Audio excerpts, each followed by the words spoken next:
శ్రీశైలం గుడి లోపల ఇచ్చట దీపాలు వెలిగించకూడదు శ్రీశైల దేవస్థానం అని కొన్ని ప్రత్యేక చోట్ల బోర్డులు పెట్టున్నారండి.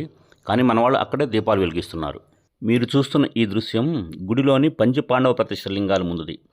మహాశివరాత్రి రోజు అక్కడ ఓ మహాతల్లి దీపం వెలిగిస్తుంది. నేనుండి ఇక్కడ బోర్డు పెట్టారు కదమ్మా దీపాలు వెలిగించకూడదని అన్నాను.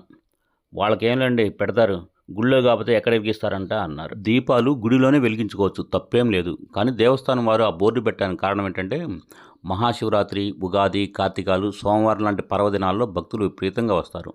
భక్తులు బట్టలుగా దీపాలు అంటుకొని ప్రమాదాలు జరుగుతాయన్న సదుద్దేశంతో ఆ బోర్డు పెట్టారు. ఈ బోర్డు విషయంలో దేవస్థానం వారిని అపార్థం చేసుకోకండి. ఈ క్షేత్రం అనేది జ్యోతిర్లింగ క్షేత్రము, శక్తిపీఠము కలిసిన భూలోక కైలాసం అండి. ఇందులో మహిమాన్విత వృక్షాలు, దివ్యాది దివ్యమైన గుండాలు, ఎందరో దేవతామూర్తులు కొలువై ఉన్నారు. మీరు ఒక పాండవ ప్రతిష్ఠ లింగాల దగ్గరే దీపం వెలిగిస్తే మిగతా వాళ్ళ పరిస్థితి ఏందండి?